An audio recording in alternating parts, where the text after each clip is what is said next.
All right.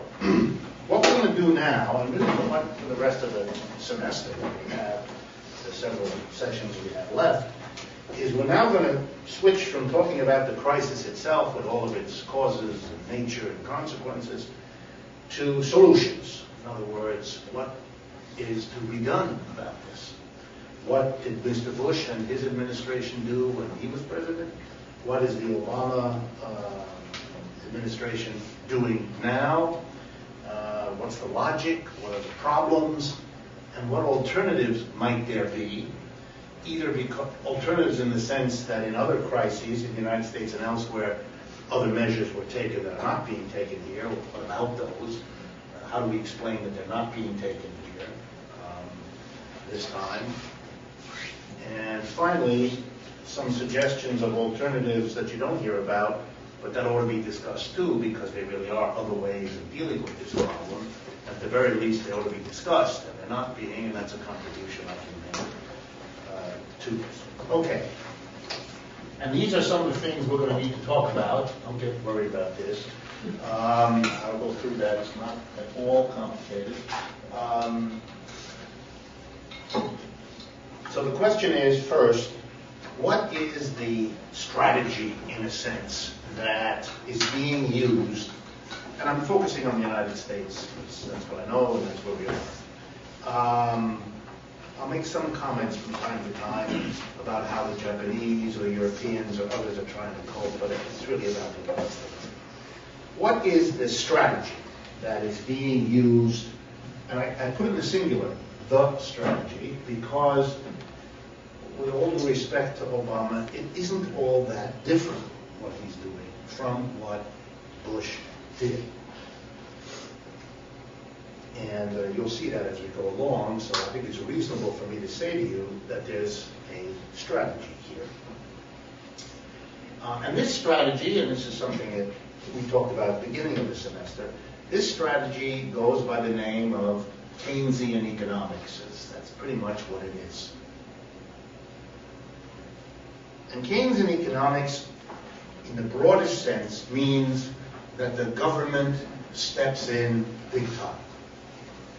There's a whole range of government steps that fall under the heading of Keynesian. There's very mild, minimum Keynesian, then there's moderate Keynesian, then there's heavy-duty Keynesian, and so forth. So I don't mean to suggest it's all simple. It isn't. Typically, in a crisis, capitalist governments, when they get involved, start off with the mildest form of Keynesianism. If that's enough and they get through it, end of story. If it isn't, then they move kind of over, getting more and more intrusive into the economy as the situation requires. If there's pressure from below, particularly if unemployment rises, if bankruptcies spread, if there's a clamor from the people who are suffering that they want something done, the heavier that pressure, the quicker the transition from moderate to heavy Keynesianism will happen. What do I mean by Keynesianism moderate to heavy? Well, it starts off as follows. The reason it's called Keynesian is because of John Maynard Keynes, who writes this famous book, General Theory of Money, Income, and Employment.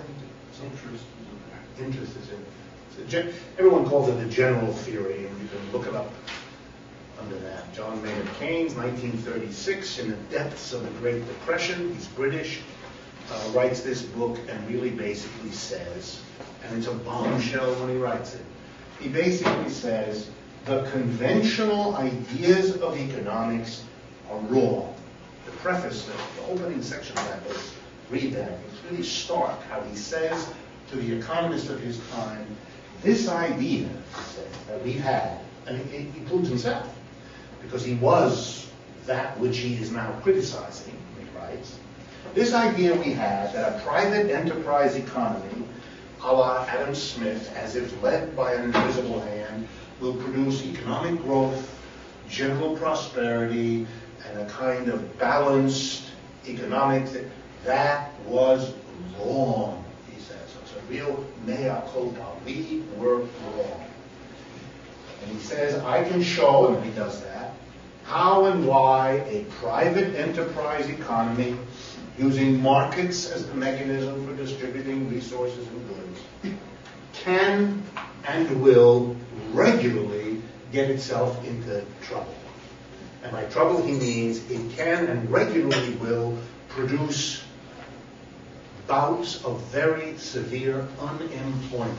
Unemployed people without work, unemployed tools and equipment and productive resources sitting idle. And he writes, it will produce these so often and or so severely that it will become politically impossible for capitalism to survive unless something is done. Notice the argument, because it will help you avoid mistakes now. No one argues that there can't be an economy that comes back after things get bad enough. In other words, the general consensus is that capitalism looks like this. That is, the ups and downs vary, but the ups are followed by downs and vice versa. So Keynes did not say, as some people have asserted, that capitalism is a system that if the government doesn't step in, it will never come back. It's not the argument. It will come back. But between now and when it comes back, there'll be such a level of unemployment, such a level of bankruptcy, so much lost output that people will have to live with, that it becomes politically untenable. Masses of people will not wait for as long as it may take. And remember, you never know how long it's going to take at the beginning. It doesn't have a form that you can say, well, by the way, you'll hear this all the time. You'll hear it over the dinner table at your house. Yeah, sure, it's going down, but it'll come back. It'll come back. And this certainty that it will come back, that's reasonable. But that you know when it will come back, that's not reasonable. That's silly. No one knows that. I don't know it. Nobody knows that. So it's always an open question. You can look at some signs to get a sense of how long it may take. But it's not an intellectual question of guessing. It becomes a very hot political question because on the down, however long it goes, the question is how many people are going to suffer, how much, and how much toleration for that suffering do they have? You can have a lot of suffering if people resign themselves to it. If they hunker down, if they turn inward, if they shift from hamburger to hamburger helper, if they all move into grandmother's house and stop renting other if people will do that, then you can go down for quite a while and the system isn't politically threatened. In which case, you don't have to do a government intervention. Not so much, not so soon. But on the other hand, even if there's only a little downturn, if you immediately have 2 million people in the street, France a few weeks ago, you got a new situation. You got to do something. You got to do something right away, because otherwise you're not going to be Prime Minister Sarkozy real long, or President Sarkozy real long. The level of opposition will wipe you out, and so the politicians understand economics in a way that the economists tend not to, because it's a political problem that is crucial here, which is often the case in economics. Which is why teaching economics over here and political science over there is such a bizarre quality of our education and messes you up. We also have in Europe, as I assume you all know, a whole collection of extreme left and extreme right political parties who pounce on these downturns because they have traditionally been opportunities for them to get lots more adherents to their perspectives. They're the ones who denounce the establishment from the left or from the right, and they typically frighten the people in power because they're serious parties. In France, for example, there's a serious leftist party and there are serious rightist parties. And they move quickly into these situations and rally people who are disaffected from the establishment that they used to vote for because they blame them more or less rightly for what's going on. And so that becomes very dangerous for the center parties that you're used to. But the United States, of course, that's your point in a way, doesn't have this problem because we don't have, if we have them, they're so tiny that they don't make any difference. And consequently, the two parties, as you can see, keep right on going because they both assume that their supporters have nowhere else to go. So the general assumption of the Democrats is where they're going to go, vote Republican? Not likely. And vice versa for the Republicans. Not likely. And so there's a kind of paralysis, if you like, or momentum that isn't so quick to adjust here as it does there. That's all of those things are right. Anyway, so what does it mean, Keynesian economics? What did he say? He basically said two things. And this is crucial for you to understand. Capitalist downturns, he argued, are fundamentally caused, to use the economics language, by a problem on the demand side of the economy. Think of the economy as supply and demand. There are all the suppliers of goods and services, producers, workers who supply their ability to work, and then there's a demand for all the products that the workers and the businesses together produce. So you have demand and supply. Keynes's understanding of economic crises that capitalism goes into has to do with collapses of demand. People either don't have the money to buy what they used to buy, or are not willing to pay for things even if they have the money. But the demand collapses. The buying power, it's a simple idea. So he shows how and why that would happen. I'm not going to do that now. We basically spent the whole semester talking about how and why it happened now, so I'm not going to do that. But given that that's his understanding, then the government must step in to provide the demand that the system left to itself fails to provide.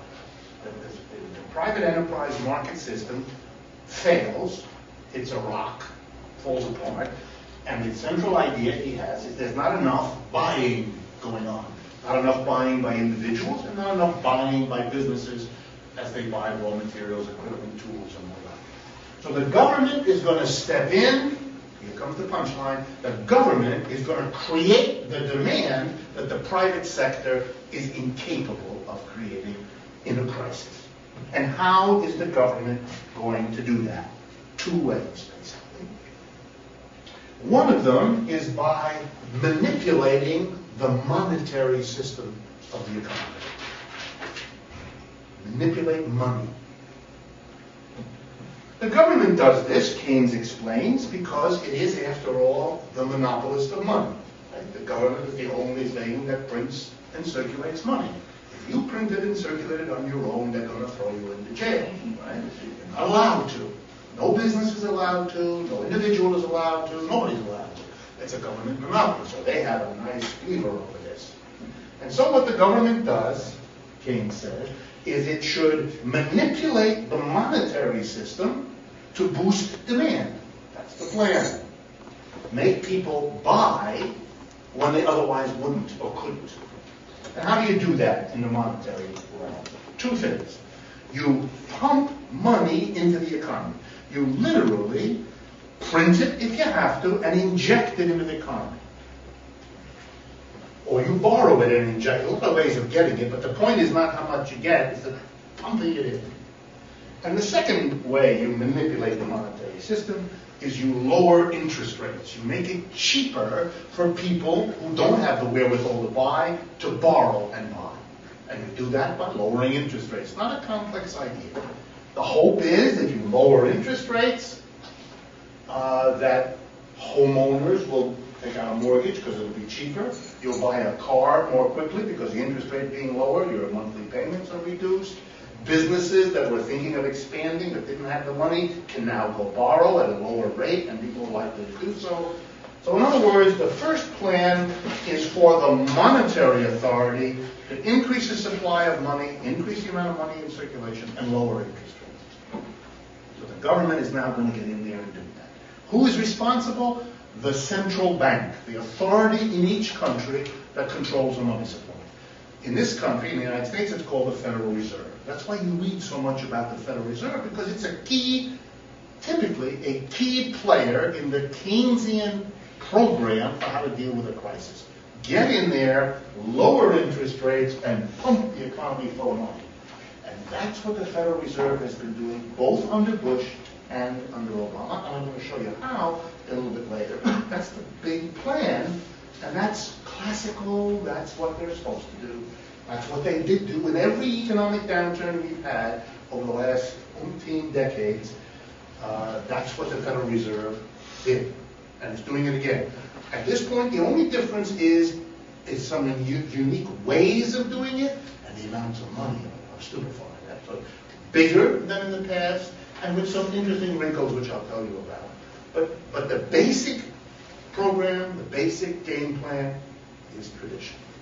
So that was one thing Keynes said. Second thing is direct government stimulation of demand. That is, not by manipulating money, but by the government directly boosting demand. And that's called fiscal policy. F-I-S-C-A-L, fiscal policy. So the two tools of Keynesian economics, monetary policy, manipulate money, fiscal policy. I'm going to tell you now what fiscal policy is.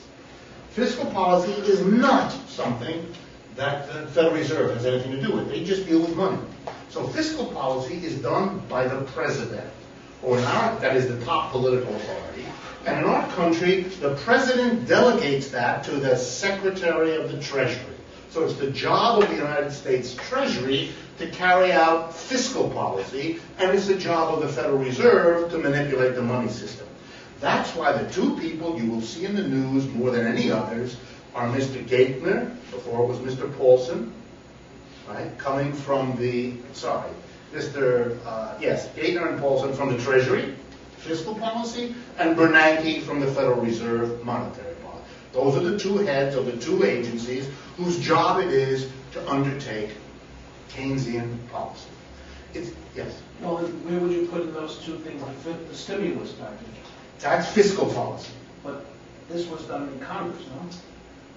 Yeah, Congress has to pass, usually, when you authorize money, then the Congress has to pass it. But the people who do it are the Treasury. So the way it works is Congress authorizes the Treasury to have the money to go do it. But all the doing is the job of the Treasury. All due respect, I don't know if any of you have ever sat in on the session of the United States Congress. It's something all Americans should do. It'll get you really depressed. Because the level of conversation that you will see is very different from what you have been led to believe by your mother, your grandmother, your teacher, your minister, and anybody else who ever talked to you, who tried, with no bad intention, to make you have an appreciation and a respect. But when you get there, you will realize, as one of those wonderful moments I forget who's, one of Michael Moore's films, where he's interviewing a senator. And what did the senator say? He said, you don't have to be, yeah, you don't have to be a genius to be in the Senate or something. No, it was religious. Wasn't that Maybe that was Bill Maher's on religion. But it's a wonderful moment. He's interviewing a sitting senator, and he kind of catches, it is Bill Maher, he catches the senator in a mistake or a contradiction. And he kind of, the way Bill Maher does, sort of gently, but he says, you just said a silly thing. And the senator was ready for it. He smiled and he said, well, you don't need to be very smart to be a United States senator. And he says that as if he has given a gift, repartee. And you're sitting there going, ooh. Anyway, if you sit in the United States Congress, you'll realize that an awful lot of people are there who have no knowledge of and no interest in what they're there for. They're busy making money or building their career or whatever else is on their mind. But the details of legislation is really low on the list of things they're going to spend a lot of time learning. So I used to testify in the state legislature in Connecticut, which is the same people a little earlier in their career. It was unbelievable. I would have to explain things that was embarrassing. I found it difficult to explain because I thought I was embarrassing these people by explaining it until I realized it was fine. They had never heard of this before, and they were genuinely grateful that I could explain, 2 and 3 often work out to 5, and things like that. Anyway, the answer to your question is yes, there's lots of coordination between the Congress and the Treasury, because the Treasury wants the bill written in such a way that they can do the policy that they've decided on. They're the ones who do all the creative work. The Congress usually goes along. They nitpick a little here, but they basically go along. And the reason is the congressional, there's lots of Congress people. They have lots of problems on their agenda. The Treasury has got, 5,000 lawyers, economists, and accountants. They're in a position to work this stuff out in the way that the Congress rarely is. Usually what happens is the Congress goes along, and then later the Congress uses its research arm, the Congressional Budget Office, things like that, to do some research about what they were told and whether it really worked out, and then little red flags go up when they realize they've been a little bit hoodwinked here, because they vote on things. The budget is a document that's 3 or 4 inches thick. Unless you're a congressman or woman that has a lot of training and a lot of time or a lot of staff, and none of them have that, you can't. But you're asked to vote, and the political leaders are saying, we need your vote. Obama calls you up and says, I need your vote. What are you going to do? Threaten your career? Have bad relationships with the sitting president because you haven't got the... You don't even know what's going on anyway. You're not going to read that 3 inches, and none of your staff can do it either. The end result is sort of steamroll. The president has enormous power because of the staff, because of the way things are set up. All of the focus of what the federal government does, all the focus of fiscal policy, basically comes from the Treasury and the handful of advisors at the top of the pyramid. People like Larry Summers and others who are specialist advisors to the president and work very closely with Gaither at the Treasury. They're the ones who work this out. Congress basically goes along. And if you see there in the debates, it's not about any of the real nitty-gritty details. It's kind of political grandstanding. You know, somebody says, no, this is going to borrow all this money. It's going to have our grandchildren having to pay this back. Isn't that terrible? You know, okay, but you don't need to read 3 inches of detail to figure out how to say that. You can say that before you read anything, which is the case. So you position yourself. You're a great supporter of our president helping to solve the problem, or you're a great critic or opponent who's worried about the suffering of the people from the... That's it. And this script was written before there was a budget. These people say this in their sleep. They say it in front of the camera. And you say, it's not really about what's going on. For that, you really have to read the details of what the Treasury does. And if you doubt me, please go and sit in on some of these hearings in Washington. That'll cure you real quick of any illusions you might have had how this stuff works. Okay, so fiscal and monetary policy is what Keynesian economics is about. Fiscal policy. Very simple. One way that fiscal policy works is that the government simply comes in and spends money. You want to beef up demand? You want to get more things being purchased? And remember, the idea is if the government comes in and buys a lot of stuff, then people are going to be put back to work making the stuff because the government is buying the stuff. So if you want to get the country going again, you want to get people back to work, you want to get the engines of production humming, and there's not enough demand from the private capitalist economy, the government comes in. So this is G here. This G in this little equation stands for government spending. So if G goes up, there'll be more spending. The government, and by the way, for what? It really doesn't matter in a funny way. Because what you want to do is get things purchased. So whether the government builds a road, builds a school, sends a rocket ship to Mars, has a couple of nice wars, whatever it is, the government's going to be buying tons of stuff to make a road, a bridge, a daycare center, a bomb. These are all ways. Now, economists get interested because some of them create more jobs than others. Some kinds of things the government buys are basically made automatically. They're high-tech things. They don't have to create many jobs. Whereas other things, for example, building a road is very labor-intensive. They need a lot of people. At least it used to be. It isn't anymore, but it used to be. Whereas other things like making high-tech weaponry, there's 3 people and 8 million computers and machines, and you don't create many jobs that way. But at least some, and then of course if you buy a bomb, and the company that makes the bomb has to buy metal and plastic and computers to make the bomb. You can see the way this works. So the government buys. The second thing that can happen is that T, which stands for taxes, can go down. That's another kind of fiscal policy. Increase government spending, and why would you cut taxes? Again, to beef up demand. The idea is simple. If we cut the taxes on people, that means more money out of your income is left in your hands, and the presumption is you'll spend it. Likewise, if we cut taxes on business, That leaves more of their profits in their hands, and the presumption is they'll have more to spend to grow their business and so forth. So fiscal policy can be raising government spending or cutting taxes or some combination of both of those. That's what governments do to beef up demand. But of course, right, if you're going to increase government spending, and if at the same time you're going to lower taxes, well then, the difference between the rising government spending, which the government spending money, but T is falling, it's taking less in, is going to produce deficits. The government runs a deficit because it is spending more money than it is raising in taxes. Contrary to what you can hear our esteemed leaders of both parties say, when the government runs a deficit, this is not about it being stupid or incompetent or unable to manage its own household finance. It's the point to run deficits. That's the idea. It's not a mistake. It's not a bad byproduct. It's the point. So to attack the government for running a deficit is, I'm trying to think of a polite word, dumb. I'll use that one. It's a little dumb. Is it possible for the government to screw up? Yeah, of course. And to do things it shouldn't and to waste money.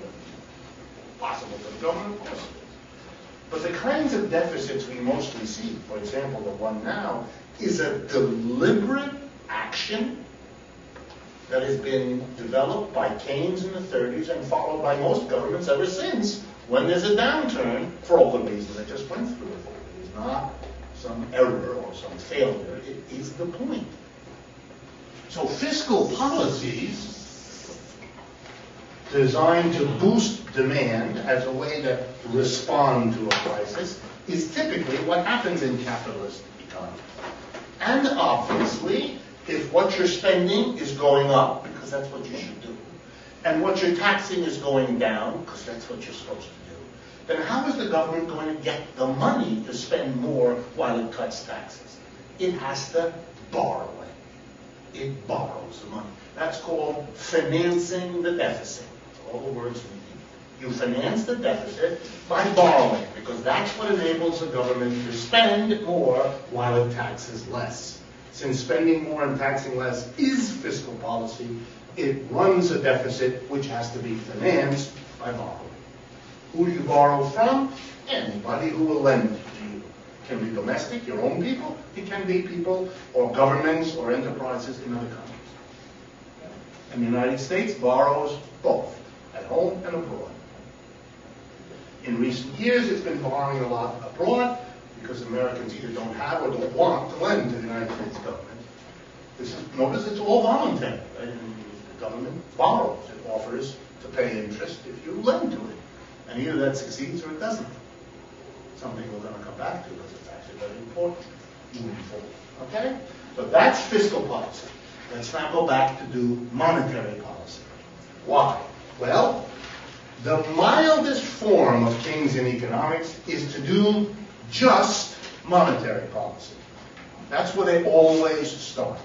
Their hope is, just by tweaking the monetary system, they'll solve the problem. It's usually when that doesn't work that you go on to fiscal policy. And indeed, George Bush did very little fiscal policy. If you recall, last summer there was a tax cut, but it was minimal. Everybody got $300 or $500, whatever. That's not a lot of money. And most of the money that the Bush administration was throwing at the problem was monetary policy. And to understand the logic of monetary policy, we're going to use this little equation. N times V equals P times T. Let me tell you what that means. Confusing because the T here doesn't mean taxes. N is the quantity of money in the economy. Bills, coins, checking accounts, quantity of money. V is a little peculiar, and I'm not going to take a lot of time to explain it. It's called the velocity of money. Think of it as the average speed with which a dollar moves from one person or business to another. If people, for example, have a lot of money, but they keep it under the mattress, or they keep it in a bank account, it doesn't have much velocity. It's sitting there, literally. Whereas it's a very different situation if people spend the money right away, and the people they spend on in turn spend it quickly, then money is having a high velocity. And obviously, the impact of money on an economy depends on how fast it changes hands. My dollar bill will have a lot of impact if I spend it on you, and you spend it on her, and she spends it on you. That $1 is creating income and expenditures many times larger than one, because it's doing double duty, if you like, or repeated. Very different than if I get $1 and I keep it in my little safe box. And it's not good for me, but nobody else gets the benefit of that circulation. So V measures the average turnover, you might call it, of the money in our economy. So the combination of the quantity of money we have and the speed with which it changes hands tells you how much purchasing there is in our economy. How much money, how fast it's going, gives you the total buying power, in a sense. Right? What these people buy, that's on the left-hand side of the equal sign, is on the right-hand side the total amount of stuff bought. T, total number of transactions, purchases, multiplied by the price of each one, because that's what the money has to pay for. You use your money not only to make a transaction, but you have to pay the price of that transaction, whatever that is. By the way, for those of you that are interested, this is called the quantity theory of money. Very old, very simple idea. Been around a long time. But it's extremely useful for understanding what's going on. Is there a question? Yes? How do you measure velocity? You literally count the speed. In a way, the way the government does it, the statisticians do it, is they know how much money is out there, because the Federal Reserve literally, they keep track of how many $5 bills are printed and how many nickels are stamped out. So they know the quantity of money. And they know the total amount of transactions done. And they say, for that amount of money, let's say, just pick a number, let's say we have $750 billion worth of money. But our GNP, the total amount of business done in the United States, is $6 trillion or $8 trillion. And then they figure, well, it must have gone all around an average of 8 times or 12 times for that amount of money to have generated that amount of transactions. So they figure it out. I think it's like solve for V, basically. Exactly. Yeah. See, if you take a course in graduate economics, you learn how to solve for V, the teacher pats you on the head, and you feel highly technically competent. That's what they do. I teach people how to do that, and they feel highly good about it. They immediately go to their friends, neighbors, boyfriends, husbands, and wives, and show a little arithmetic, and they feel terrible. In economics, there's a fetishization of mathematics. Mathematics is serious business. Poetry. I don't believe any of that, but I just want you to understand the culture in which you live. Okay, so why is this interesting? Well, you can now see what the Federal Reserve is going to do. The Federal Reserve increases the quantity of money. Why? If you understand this, you'll understand a lot of modern economics. Their hope is that if the quantity of money goes up, people have more money, they will go and buy more things. There will be more, they hope, transactions, more things purchased. Why? Because if the transactions go up in response to there being more money to buy for them, then the transactions mean stuff is being sold, and that will translate into jobs for people to make the stuff that's being sold. So the logic of the Federal Reserve is raise the quantity of money in the hopes that it increases the amount of transactions. Here comes the fun stuff. Could something go wrong here? Well, the equation kind of shows you it could. Here's a possibility.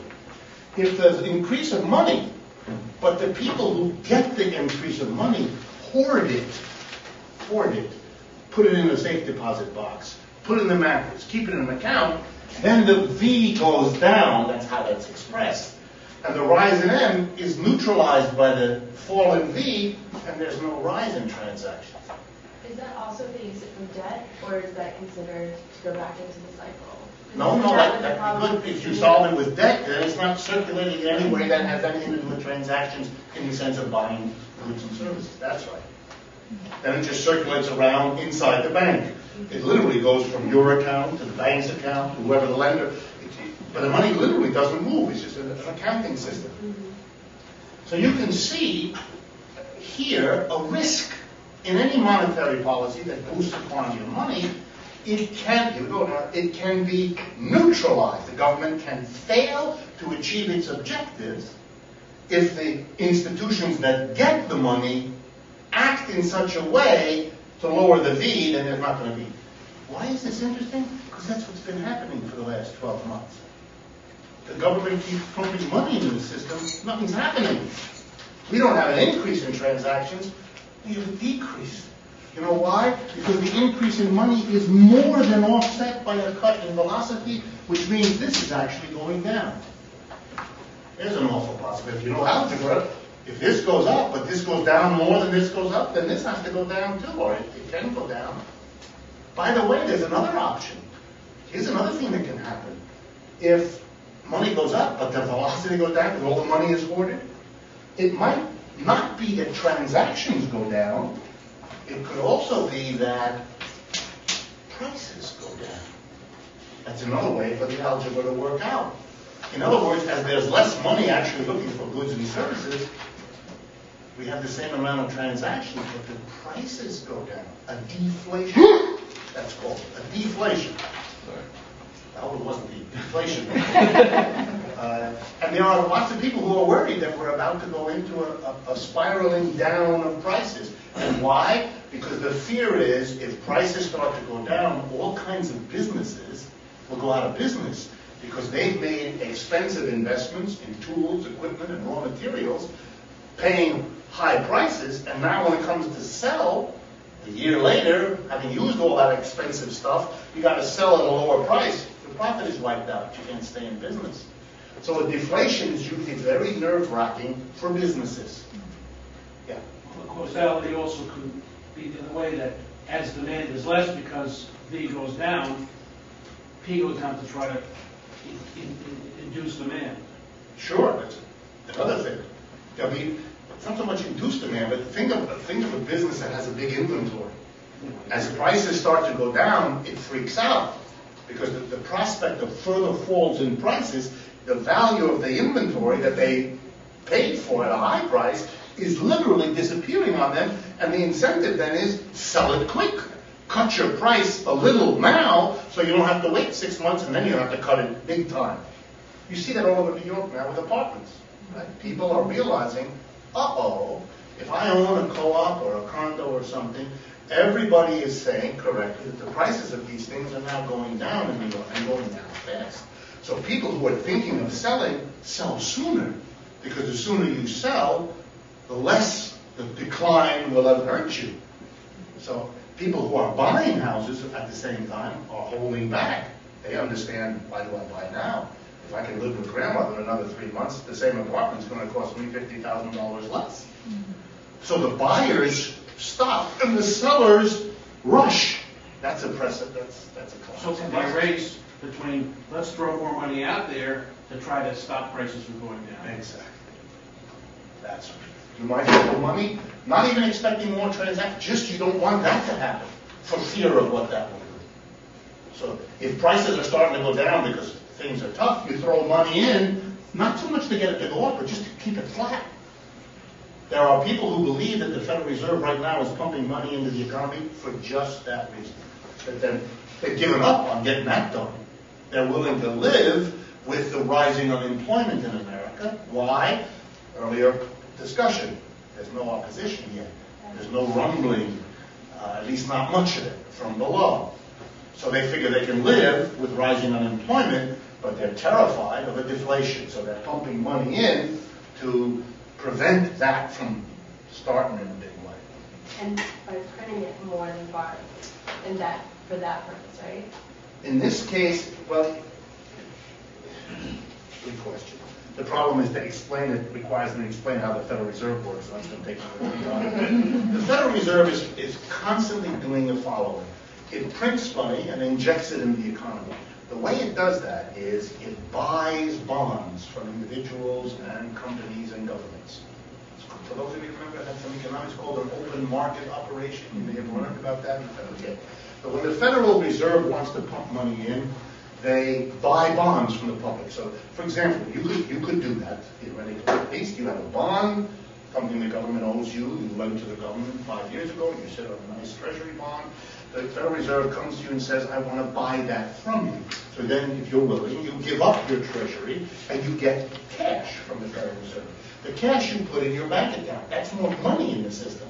You've exchanged, as an individual, something which is not money, a treasury certificate, for something that is money, and that increases the quantity of money. So when the Federal Reserve does that, it's boosting the quantity of money. Likewise, when the Federal Reserve thinks there's too much money in the system, it turns around and sells those bonds that it bought earlier back to the public, thereby taking the money that the public pays for that treasury security that they have, the bond, and neutralizing it, taking it out of circulation. So sometimes when it comes time to pump money in, it's the money they got earlier when they sold the bond. They don't necessarily have to print new money unless they run out of their stock of money, and they have quite a bit. But if they do run out, then they're not allowed to borrow. The Federal Reserve can't borrow, so they would have to go and print it, which they have the right to do, just so you all understand. I keep forgetting people in America don't learn this because it scares them. The Federal Reserve determines, those 12 people on the Board of Governors of the Federal Reserve, they decide when to print money. They sit around in a room, 12 people, and they make the decision. For example, let's print 50 billion new $10 bills. Can they make that decision? Yes. Do they have to get anyone else's permission in making that decision? No. Does the president have veto power over the decision? No. Does the Congress have anything to do with this decision? No. They're it. They're the final authority. And if they decide to have more money, they call the mint. Mr. Bernanke gets on the phone, calls the mint, says, hello, is this Harry? Yes. Roll 'em, he says. And that means the printing presses, and they produce $10 million worth of new $10 bills, or whatever the number was. You understand? There's no gold that has to be there to back it up. There's nothing. How does that impact the currency, though? Always an open question. Yeah. If lots of people around the world want these dollars, fine. They print them, they inject them into the economy, and the rest of the world absorbs them. Maybe holding them as savings accounts, maybe holding them as reserves in other countries behind their currency. Because if you are the United States, then your currency is kind of like gold because it's so secure. It's got this country with the biggest armaments in the world, it's the richest country in the world, etc. Other countries, don't have that. Nobody has deep confidence in the Thai baht, for example. Right?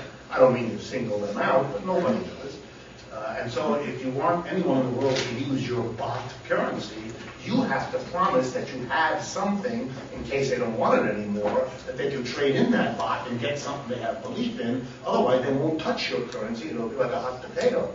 So other countries have to have reserves in a way the United States does not. One of the wonderful benefits of being the country whose currency is the world money, the world reserve. So we don't have to do that, and therefore the Federal Reserve simply makes a decision, prints it, or pulls it out of the economy, or pumps it in. But you're quite right. If you are jacking up the quantity of money to beat the band, which we've been doing more than ever before in our history, if you're really pumping up the money supply, then there is the risk, which I think is where your question is going, that at some point, all of the people who have that money, who get it into their hands, Americans or foreigners, individuals, businesses, governments, there could come a time when they look at that money and they say, oh, I don't want to be sitting on all this paper, because they might be afraid that this paper is going to lose its value. Because that paper, you can't eat it. It's not good for, painting your house. So it's really just as good as what it can buy. Right? That's what the money is. Just like the money in your wallet. You don't enjoy it. I mean, if you're crazy, you do, but you understand that the interest of your money is because it will allow you to get a cup of coffee or to buy a shirt or the other things you need. And everybody who has money is, or should be, worried. Because if you were to believe that the prices of things you're going to buy with that money today, tomorrow, next year, are going up, then the very prospect of rising prices means the value of your money is dissolving before your eyes. In an inflation, even if there isn't an inflation, but you think there might be an inflation, holding money is a bad idea. You're losing. So if you pump up a lot of money, you run the risk that some of the people who have this money are going to get nervous. And then they could start a stampede. And that stampede nobody could stop.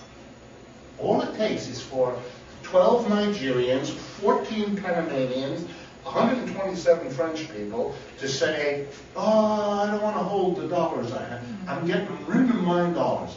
I want to buy something that is going to rise with all the other prices. They begin to think or see rising prices. So they're going to go buy something because holding money in a time of rising prices is nuts. They're going to convert their money into something called a solid asset.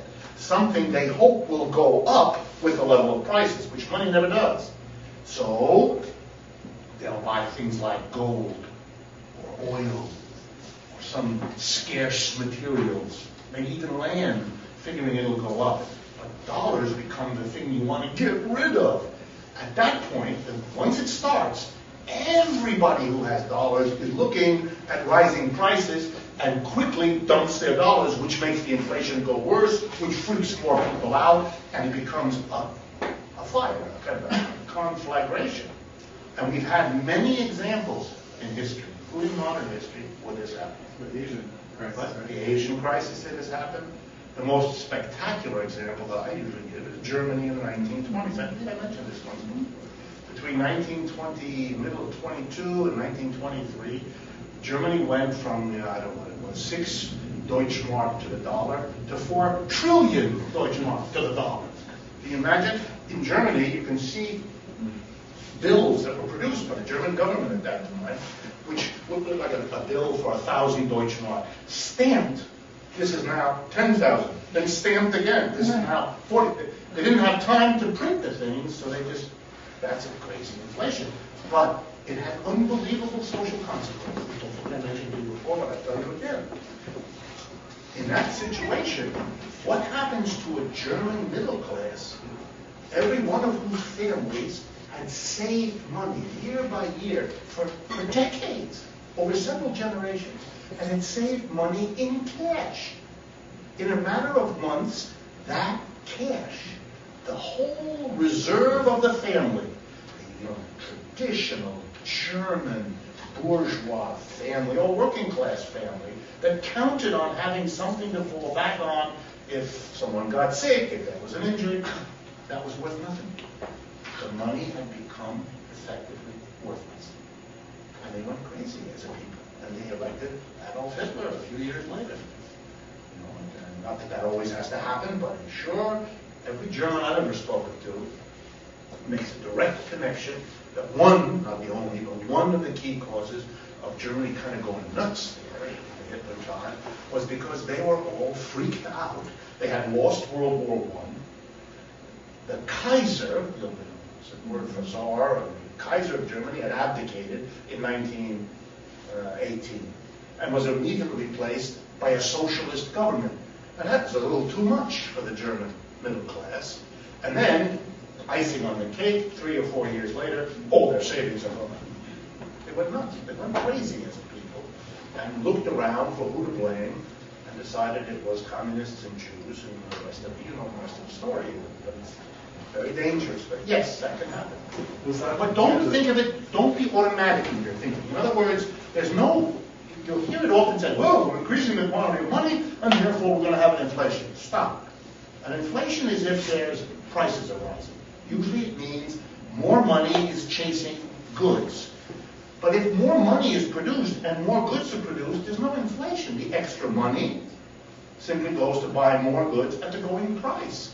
It is always the hope of a government that increases the money supply that it will stimulate more jobs and more production. If that happens, happy news. The extra money has the desired effect. More transactions, no increase in prices. That's the hope. Can they guarantee that? No. What happens? This is a little aside issue, but you're learning a lot of economics here, more than you probably want to know. But what happens if a government, like ours, pumps a lot of money in?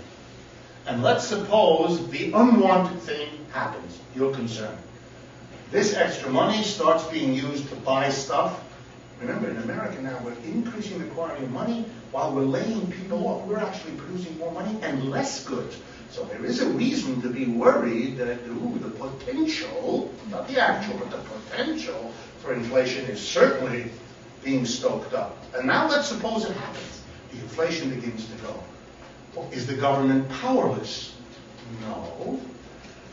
We even have an example. In 1971, it's not that long ago, a conservative president of the United States at the time, Richard M. Nixon, conservative Republican president, I mean, not as conservative as George Bush, he's a conservative president, not a conservative president.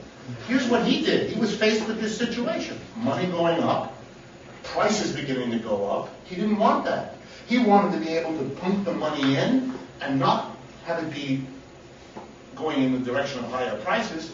He wanted to make that not happen. He wanted a transaction. He wanted the money to generate and to stimulate more goods production. What did he do? Very interesting thing.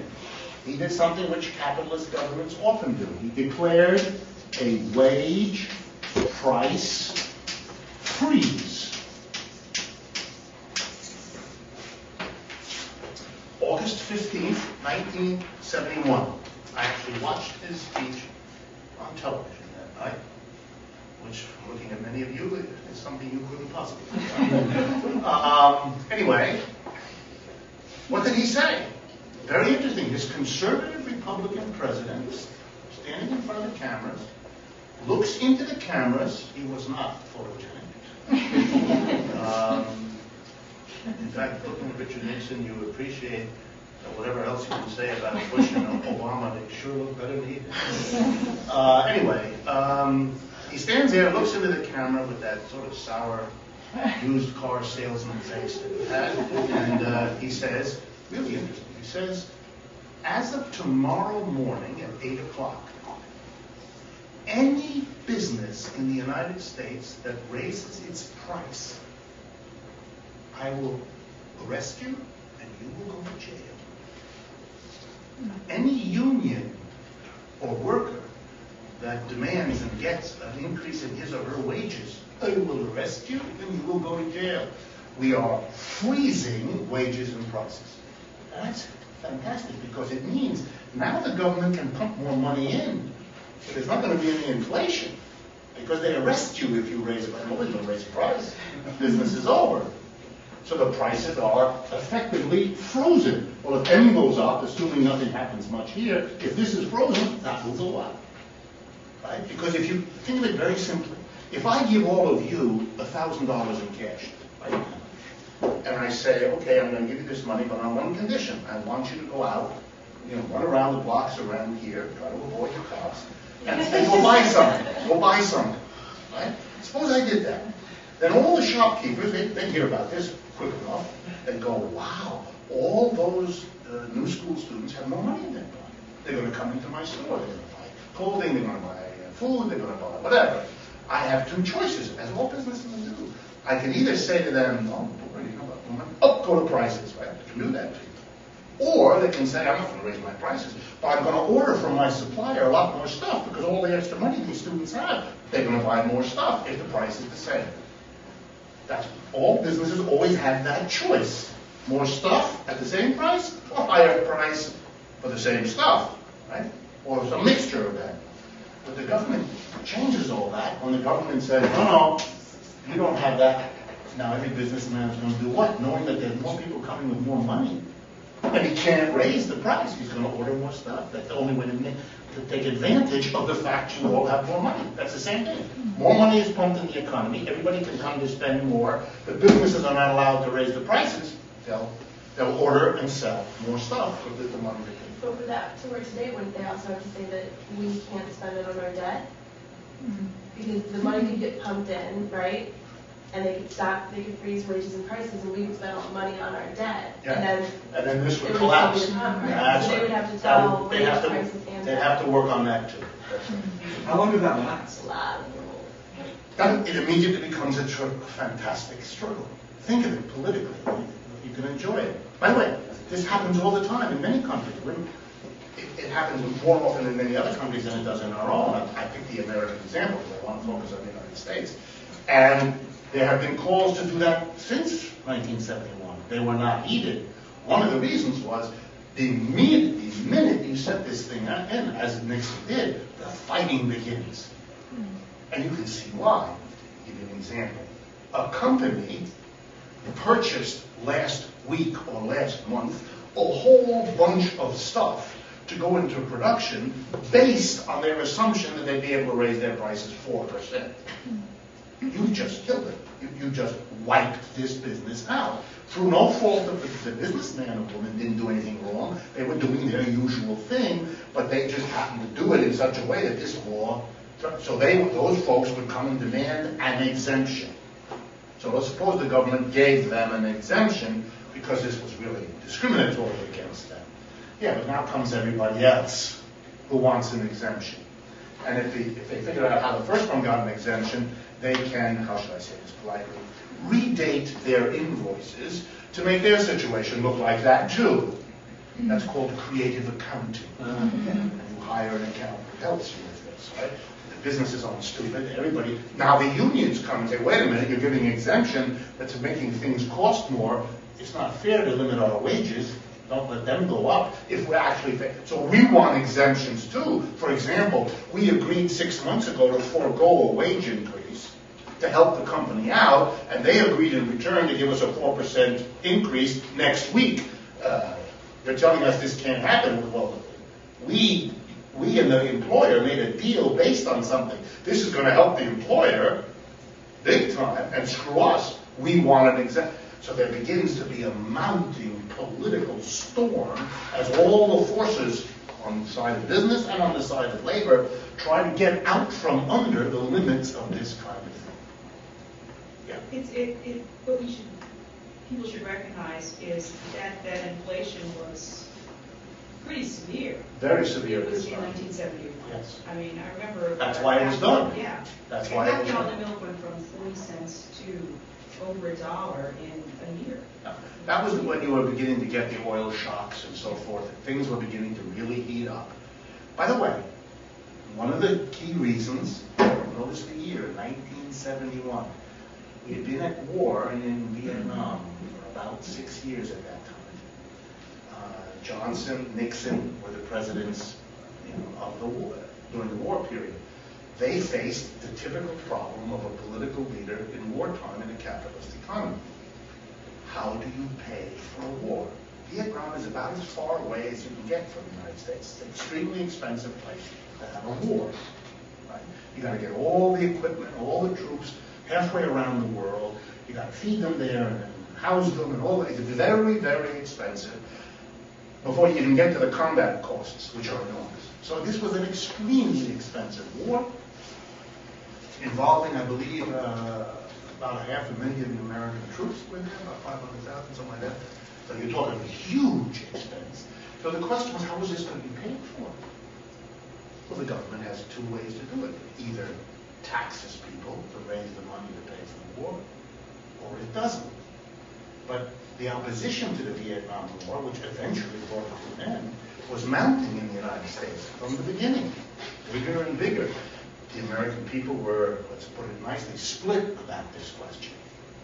Right? But there would have been no split at all if the president had said, not only am I sending 500,000 American troops over there, and a lot of them were injured and killed and so forth, but I am also happy to announce to you, my fellow Americans, that I'm going to take another several $1,000s from you every year from now on. That's it. War over. It would take, 3 days. Be finished. The opposition would have gone crazy. They understood that. There's lots of evidence for that. I'm not making this up. So they made the decision, as is often done. I don't want to pick on Mr. Johnson or Mr. Nixon in this regard. This is typical. You can't fight a war because people actually have to pay for it. Now we can go. Bush and Obama used both of them. Bush a bit more monetary than fiscal. Obama building up the fiscal, but continuing the monetary. Other than that, there's not much difference. They both did the same thing. And this is like what was done in the 1930s by Roosevelt. He also did monetary and fiscal policy. It didn't work for Roosevelt. That is, the Depression kept on getting worse. It is quite possible that it would have been yet more worse if he hadn't done it. There's no way really to know that, but that's certainly possible. But it didn't work in the sense that the political pressure got greater. So eventually, Roosevelt had to do something Obama has not yet done. This is an example now of a solution to the crisis that is available, that has been used in the United States and many other countries, but has not yet been used here, and probably because the political screaming from below hasn't made it happen. What did Roosevelt do? Roosevelt boosted demand by something beyond conventional monetary and fiscal policy.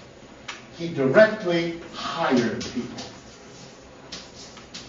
That is, the government itself became a massive, it is a phrase that was used, employer of last resort. The basic idea here is if the private economy, private enterprises, cannot hire enough people to provide work in a society like ours, if, in other words, we have side by side millions of people who want a job, roughly as we do today, many millions of people looking for work, we have about 30% of our industrial capacity, that is machines, equipment, floor space in factories and offices, desks and computers, not being used. Roughly, we're working at about a 70% capacity. That means 30% of the means of production are sitting idle. So we have millions of people who want work. The means for them to work with are available. And Lord knows we have unmet social needs. We need to rebuild our cities. We need to build daycare centers. We can all make a laundry list of what we need.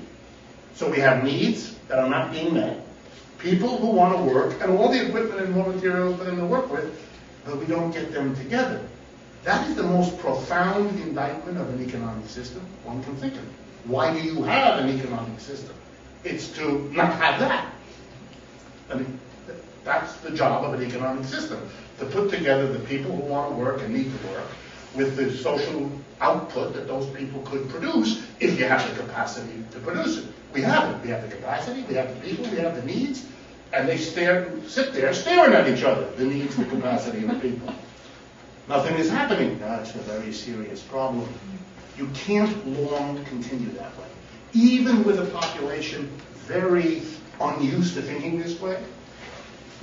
I wish I had a camera that could take your pictures and show it back to you, because your faces, as you digest what I'm saying, they're giveaways. You haven't yet mastered that, older person's ability to deceive you. Some of you, I'm sure, have. Many of you haven't, to your credit. Anyway, but that's a disaster, and that can't last very long, even in a country with not developed political mechanisms of coping with that situation. So Roosevelt understood that. And as I think I mentioned to you before, and it's worth mentioning here again, in the 1930s, we had a very strong, relative to today, trade union movement. And not only was it strong, but it was getting stronger. That is, the trajectory was like this. If you've never read this, read about it. It's called the CIO, the Congress of Industrial Organizations. You've all heard of the AFL-CIO. Well, once upon a time, there was no CIO. There was only the AFL. And that was a union of unions of craft workers, skilled workers. The new thing that happened in the 1930s was the mass organization of people in an industry, whether they had a lot of skill, little skill, or no skill at all. So the 1930s is the organization of steel, rubber, chemical workers, all the big auto workers, and all of that was developed in the 1930s. So the trajectory of labor organization took off. From 1930 to 1955, American unionization was way up. The exact opposite of what has happened since then, which is way down. So the government was facing not just upset workers who were poor or unemployed, but it was facing ever more militantly organized workers who demanded things. You also had a quite strong socialist party, and you had a quite strong communist party in the United States. For those of you who are not aware of it, you may not know this, but we've had periods of time in the United States when we had strong socialist and communist parties in many parts of the United States. You know, there was here in Manhattan, for example, in those years, a famous city councilman named Benjamin Davis, an African American, who was also a communist, kept being elected over and over again. So you had a voice in the city council that was screaming and yelling about these issues. It didn't get buried. He had the courage to kind of stand up. We had a congressman, an Italian-American congressman named Vito Marcantonio in Harlem, who was also, he wasn't a member of the Communist Party, but for all practical purposes, he was also. This is what Harlem was not yet what it is now. It's much more ethnically mixed. Mixed in a different way than it is now. Anyway, these people were very loud and vociferous. There were communist officials, there were mayors and state representatives all over the United States. The Socialist Party was strong in many American states, particularly in the Midwest. Some of you may find that bizarre, but that's a mistake. American politics can change real fast. The states that had the strongest socialist movement, the strongest in America, Oklahoma. I'm trying to figure that out. If you go to Oklahoma now, you won't see it, but it's part of its history. Other powerful states, Minnesota, Wisconsin, Indiana. You know, so things change in the United States. But in those days, these were powerful political parties. So what Roosevelt had to do was to say, okay, I am going to become, the government's going to become the employer of last resort. He hired millions of people. That's a way of boosting demand. You're taking people who have nothing, no income, no job, and suddenly they have a job, you're paying them. And they can now turn around and buy food, clothing, shelter, and all the rest of it. Not only that, but they will because They have nothing. That's right. They're wonderful because they're going to save nothing. They're not going to wait. It's the fastest turnaround imaginable because you have people who are at the bottom and are desperate. And you now give them a job, they're going to spend it right away, which in terms of velocity and turnover is what you want, in terms of maximizing the economic impact of doing it. Imagine today, I'll jump ahead a little bit, but I want to drive this point home. Imagine today. Suppose you took the several million people that have been laid off over the last 6 months. I believe it's now in 3 or 4 million range, something like that. Now, those are many of the people who can no longer cover their mortgage because they're unemployed. So the people who are being laid off are also a significant part of the foreclosed home problem. If those people were given a job in the United States government, hired them, not only would they be able to live a decent life, and not only would they stimulate the economy by turning around and spending the money, but one of the things those people could now do is maintain their mortgage payments, so that you would see an immediate reduction in the whole housing disaster that we're living through, because it would improve that situation as well. So you have to ask yourself the question, and I want you to ask it, why is that not happening? Why is that? And the answer is Obama, like Bush, and like all the others, is trying to do basically as little as possible and hope it works. And now the question will be, if it doesn't, how soon will he take what other steps that he now not only isn't discussing, but it's hard for me, since what I just told you is not something that happened in the Soviet Union or far away. It happened in our country 75 years ago. It's not that long. So it's kind of remarkable that you don't read about it every day. Why isn't there a continuous discussion of this policy tool that we've used before in a similar circumstance? That can't be an accident. It's not that nobody's forgotten this. It's in every history book. So what is this? This is a kind of national desire not to go there yet. But it's a desire, look, try to keep a perspective. A year ago, it's not that long, a year ago, if we'd been having this class and I said to you, Here in America, I predict that within a year's time, the government will come in and fire the head of General Motors, take over banks. Really, you'd all thought it was nuts. You would have looked at me and, what is this? What a doomsday scenario. This guy believes this. I'm not taking any more courses from him. He's a crazy person. I mean, very few people foresaw the level of collapse, the speed of the collapse, and what conservative Bush did as the thing unraveled on him. Right? So if that was possible, then you have to now be aware that we might be at a remarkable place when this college resumes in the fall.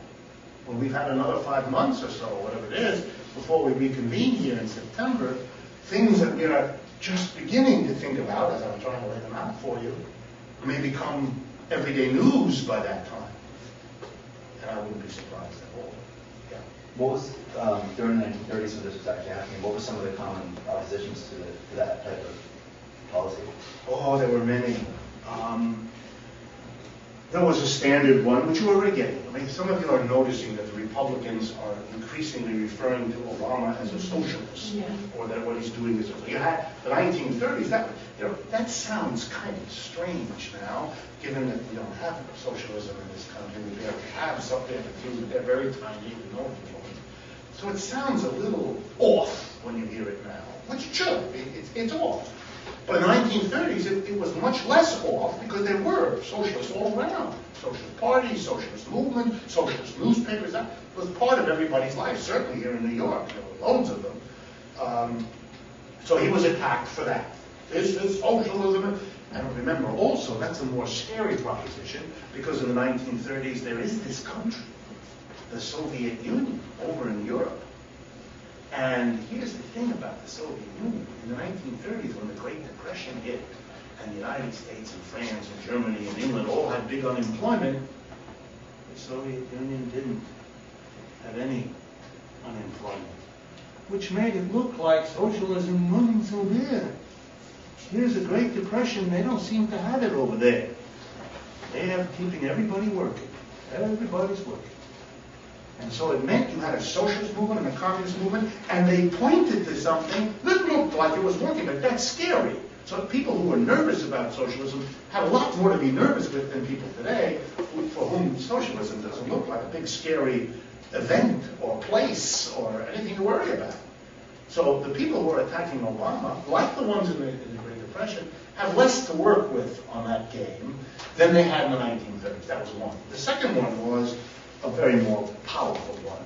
It's the issue of competition. Private enterprises like to have, in front of the Kiwanis and on television and at the annual meeting of the Businessmen Association of our town, upstairs one or another local businessman gives a very boring speech that goes perfectly with the rubber chicken served at that. And says about how competition is what we want, and competition made our country great. But the minute the government goes into competition with these people, they do not want that at all. And so they attack the government for hiring, because it puts the government, and that's unfair, in competition with private enterprise. The government is big and powerful and has all these resources, and we're private enterprise, we don't have all that, and this is going to undermine us. Hidden behind that is the fear that if people see how the government is doing and what the government is doing, they might prefer that. Ooh. And then where would we be if we're a private enterprise? So private enterprises have a long and deeply ingrained opposition to competition from the government. And businesses were very scared about that. Remember, the government doesn't have to make a profit. There are no shareholders.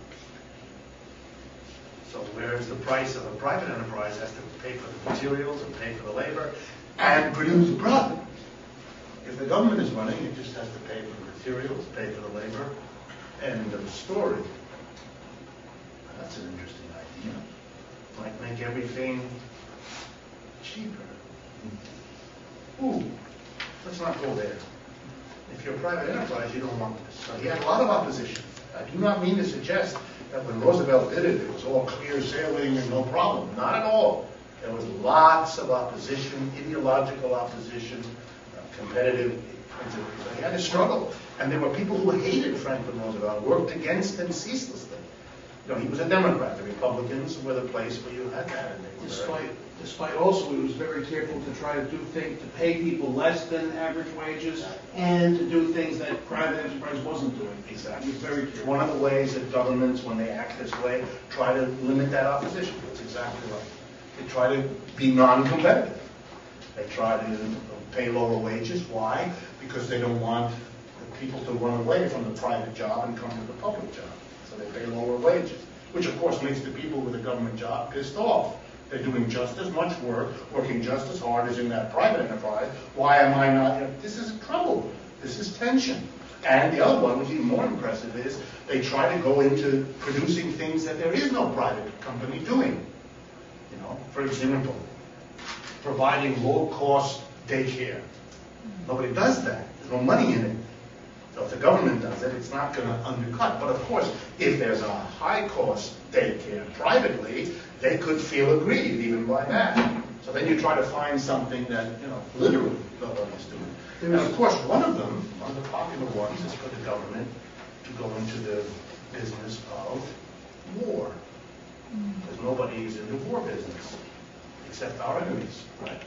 So we are going to go into the war business, and the government then becomes a producer of a war, but that needs to buy all this stuff from private enterprise, so they're pleased with government orders, but none of them is in the business of making a war, so then none of them's going to lose a contract to go and whack Iraq, because we don't do it that way. It's a government monopoly of warfare. So they have all of those things. The other one was to build the national parks. One of the things they did in the 1930s, those national parks you like to visit out in the West, many of those were created by armies in this. Or the other one, the one I love most, WPA, this program, it's very interesting for you to read, in which the government hired artists, writers, painters, sculptors, photographers. Some of the great photographers, Lang and Richard Avedon, a lot of the great photographers of the 20th century got their start, if you're interested, by getting that job, often as just beginning in their artistic career. They would have never even done it. Or they would never have done it, because this was not, you want to get a job in the 1930s and there was nobody hiring and the government was hiring an artist?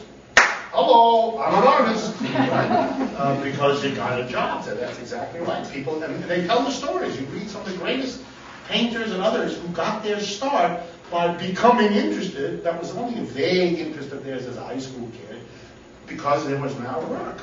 But also you produced in America a level of cultural opportunity across America we never had before, and we've never had since.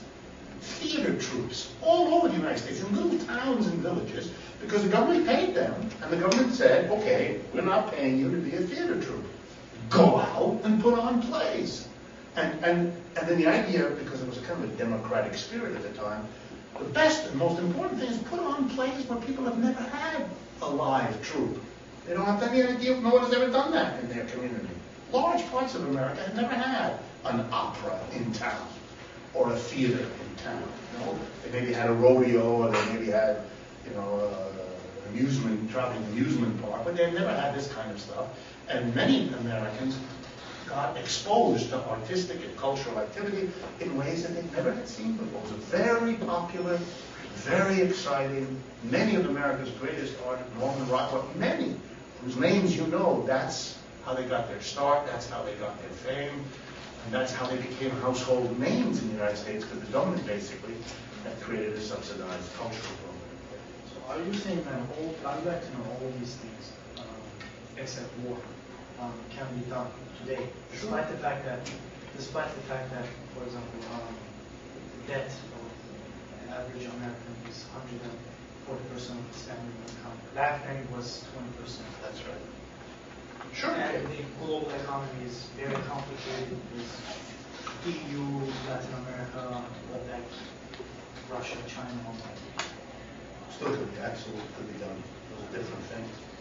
You could even make a case that if we did it, it might reduce the level of debt on the Americans and so forth. It also might become a model for what is done in other countries. I haven't even gotten to the things that are being done in other countries that we're not doing. I just started by telling you about something we did in the United States since my presumption is that'll be easier to get people to think about today if it's not a foreign event. Americans get nervous when you use examples from other countries. So I'm using one that comes from our own society when we did that. And I think it's highly likely between you and me that we're going to see this. That Mr. Obama will find a way, that's what his advisors are there for, to become a champion of helping people by giving them a job, doing something that everybody can see is good for us as a country. I mean, I think this can be marketed by it. You'll have opposition. Your question is a good one. There will be opposition. I'm sure that's why it hasn't been discussed to this point. But I think that can be managed to look and package it in such a way that American needs. You're saying they could go into the war business, but does that also include prison business? Sure. We already are doing right, that. I'm saying, like, is that gonna... That's a solution to the unemployment problem, right? You take them off the street and put them in a jail. Or build a jail. Or build a jail. You mean to build it or to everything? Fill it. Just the... Yeah. The trouble is we are already at a very advanced stage, and it's not so clear we can do all that much more. On the other hand, if our unemployment lasts, and if, which sometimes happens, it takes the form of an increase in crime of one kind or another, then you could easily, you live in America just like I do, you could see the movement developing as people freak out about that for another burst of prison construction and imprisonment of people. But we are already the country that imprisons at a higher rate than anywhere else in the world, and there are limits to that too. And it's also economically a disaster. It costs, I don't remember what I said, 35 grand a year. What? Per person? Per person. Is Is it more? Right? Okay, but even if we said it was, say, 40,000, it becomes crazy, right? A good half or more of the people in jail would gladly exchange that position for a job that paid them 35 grand a year, and it would be cheaper for everybody. The difference is, for $40,000, they sit and rot in a cell, whereas for $35,000, they would have a job which would make them happier and better people, help their families, and they would be producing something rather than sitting in a cell. It is crazy. Unless you have a system that is not providing enough employment. That's right. And in our society, you get craziness squared. That is, it's crazy to do this, and then you realize that our system is so screwed up, it's even crazier not to do it. So you end up sticking them in jails. And if you know something about what is called recidivism, that is the probability that a person incarcerated who is released after a period of doing their sentence to come back into the justice system, we have one of the highest recidivism rates in the world. That is, our prisons make prisoners worse. And you've all heard the stories, whether in the comic form and otherwise, of the kinds of experiences you can expect, sexual and otherwise, in America's prisons. It's not so surprising that people come out in worse psychological shape after prison. And if prison is a place you stick troubled people, and they come out more troubled, then that, like everything else, is a system that isn't working. So that if the solution is to have more prisons where more people are going to be more damaged, there's a level of lunacy here that can't go on forever. It's like that offer that's too good to be true. Sooner or later you discover it isn't true. That's why it's too good to be true. Okay, let's continue. All right. You now have an overview, which is what you need, to see how what Bush and Obama have been doing have been combinations of monetary and fiscal policy. However, as with each case of an economic collapse of capitalism, there are always particular things that differentiate one incident from another. The 1930s, while it has many similarities with today, also has differences. Don't think too mechanically, you have to hold them in mind. I want to talk to you a little bit about some of the differences now, which is where these crazy things come in, that you read about, and that I want to go through with you. We won't be able to do all that today. I left enough sessions at the end of the semester that I'll be able to take you through this. But you'll have the framework with monetary and fiscal to understand these things, rather than have them look like a collection of initials that you can't keep straight in your mind, which is how most Americans are struggling with this. Okay. What happened in the United States, which we talked about, and now I'm going to bring you back to what we did a few weeks ago, was that the crisis, the collapse of demand, had a lot to do with debt. With the fact, remember, we went through this, that in the 1970s, the long American history of rising real wages came to an end. We went through why that happened. And basically what was done in the United States was that the working class, which expected, which presumed that it would do better and better with each passing year, with each passing generation, worked itself to the point of trying to be able to enjoy the American promise, the American dream of rising consumption, even when the rising wages to pay for it were no longer there. And if you recall, there were two things that I stressed. One, more work by more people, something that came up again last week. Mary Frog was here, that some of you mentioned. But the other thing is what I want to focus on, the borrowing of money. Americans went on a tear to continue to consume when their wages didn't go up anymore, their real wages didn't go up anymore, by borrowing at a cascading rate. And that is an unsustainable arrangement. You can't keep borrowing because while the fun is when you borrow and spend it, you now have to pay it back with interest. And as you keep borrowing, the payback portion rises. And so 2 years ago or so, it hit this historical, never before, 15% roughly, 14-15%. That is the percentage of disposable income, the amount of money you have after you pay your taxes and so on, that was going not to buy goods and services, but to service your debt, it's called. That's paying back principal and paying interest. $1 out of $7 by that time wasn't available to buy stuff. And the American people couldn't do it anymore. They couldn't cover the mortgage, they couldn't cover a whole bunch of things if $1 out of every $7 they earned was simply paying back debt. They had run into a classic problem that is encountered by everybody who borrows. Every country that borrows has this problem. Many countries have collapsed because they borrowed in such a way that the cost of servicing the debt meant they couldn't feed their people anymore, and then the thing blew up. There was a revolution or turmoil in society. Ours took the form, in our country, that was very peculiar and new. As the American people borrowed like crazy and spent like crazy, because remember, borrowing is not like rising wages. If your wages go up 4 or 5% and you have that money, you can go out and spend it. But it's limited by the increase in your wage. Borrowing, particularly in the 1990s and after 2000, is kind of a limitless thing. Many of you experienced that. You maxed out one credit card, great, I'll get another one. There were advertisements offering you credit cards coming in the mail or being handed out to you in the hallways of your school or wherever on a banks were looking to lend you money. Try to go back just 2 or 3 years and you'll see that they have forgotten it, but we were all awash in people pushing loans on us. And Americans wanted to borrow, so there was lots of money to be lent. This was a marriage made in heaven, so we borrowed like crazy. The first thing we did as a people, was to borrow against our property.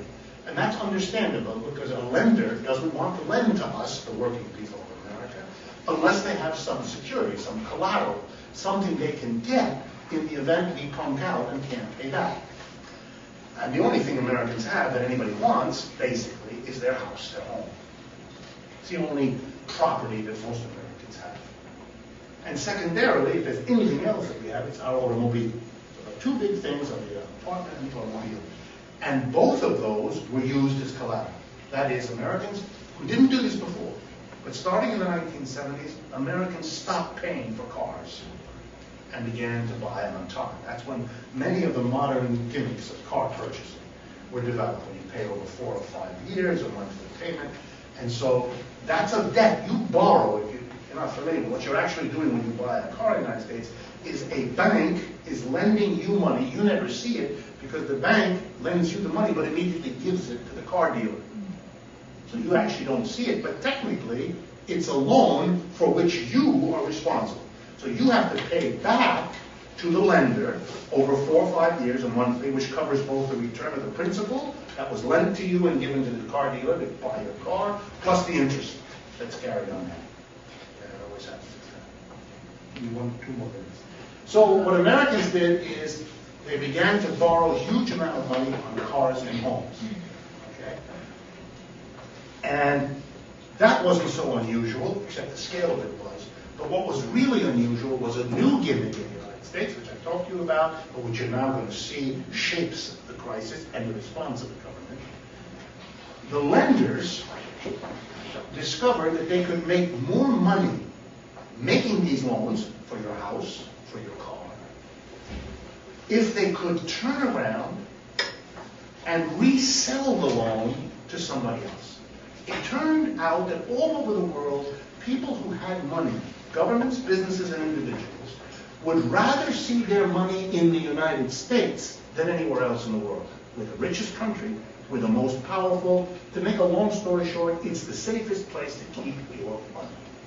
So the rest of the world wanted to find a way to bring money into the United States. Now the big banks in the United States began to figure something out. We have a way for the people of the world, for the governments of the world, for the rich of the world to invest in the United States that we never had before. We're going to take the loans we've given to people for their homes and cars. We're going to bundle them into a new kind of security. It's called an asset-backed security. It's a security that doesn't give you a share of a company that's doing anything. It gives you a share of a group of mortgages. So when John's family and Mary's family and your family make their monthly payments for the local Gypsy Doodle bank for the mortgage on their house, a portion of that is going to an investor in Lebanon who bought the security in which that mortgage you took out of the local bank, which the local bank sold to a New York bank, which a New York bank sold to a bundler, that's what they call, who made the bundles of them and issued and developed the security and sold them to another investor. So an investor in Lebanon, I'm just picking that as a place, an investor in Lebanon owns a security that actually means he's a part owner of the mortgage you make monthly payments on. Okay? These securities were then sold all over the world. Okay? So the debt, here comes the point, the debt that was built up by the Americans, way beyond the point of what they could afford, ended up becoming the great new security in portfolios of rich people and governments across the globe. So that when the American borrower defaulted, couldn't pay anymore, it became an instantaneous global financial crisis.